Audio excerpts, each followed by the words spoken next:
Madame, Monsieur, chers concitoyens, l'année qui vient de s'écouler n'a été facile pour personne.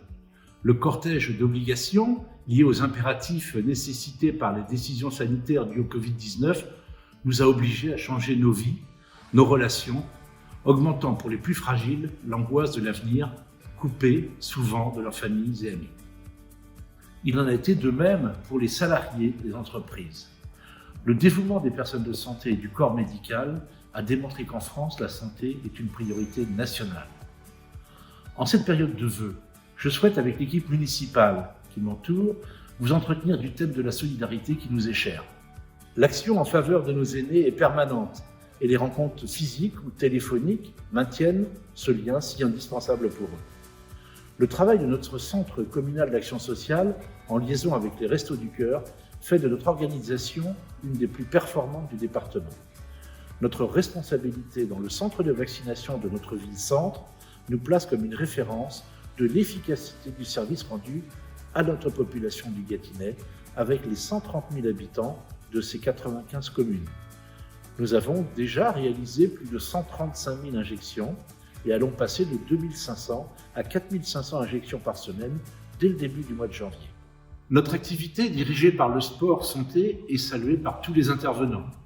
Les nombreux licenciés des associations sportives apprécient notre présence à leur côté. Le label de ville active et sportive en témoigne. L'action en faveur de la petite enfance et du monde scolaire est aussi très positive. Nous assumons avec détermination nos responsabilités et nos choix en liaison avec les services de l'État. Notre implication en matière d'animation et de lien social dans la ville a été fortement renforcée et développée depuis la reprise de la vie sociale et culturelle. Depuis Halloween, avec ses centaines d'enfants impliqués, jusqu'aux remarquables animations de Noël, qu'elles soient commerciales, culturelles ou festives, font de notre ville un lieu remarqué du département. La qualité de la vie à Montargis vient d'être reconnue nationalement, puisque nous appartenons depuis une semaine au club des 9 villes ayant reçu la distinction Fleur d'Or. C'est bien entendu le fleurissement et la propreté de la ville qui sont salués, mais aussi et surtout notre engagement en faveur du développement durable et de l'amélioration du cadre de vie. L'arrivée de la 5G, de la fibre optique couvrant 90% des foyers, ainsi que les 5 points Wi-Fi de la ville, nous place dans le peloton des 6 villes de la région Centre-Val de Loire les mieux connectées, favorisant ainsi l'emploi et la jeunesse. Bien entendu, l'urbanisme est un des moteurs de notre cadre de vie, mais aussi du respect de notre patrimoine.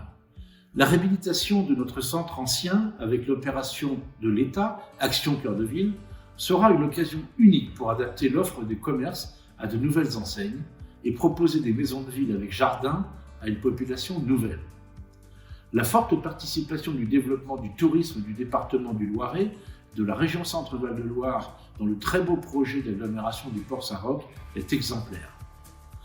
La sécurité due à nos concitoyens et aux visiteurs de la ville est avérée. Les liens avec la police nationale et la justice locale permettent à notre police municipale d'être sur tous les fronts. Le développement et la modernisation des caméras nous permettent d'avancer en termes de prévention et d'élucidation. Mais vous le savez, tout cela est possible grâce à notre administration municipale, très impliquée autour de notre action. Je veux donc rendre hommage à tous nos agents en y associant ceux qui contribuent à faire de notre ville un lieu où il fait bon vivre. Avec le conseil municipal de Montargis, depuis le musée Girodet, je vous souhaite une bonne et heureuse année 2022. Nous pouvons tous être fiers de notre ville.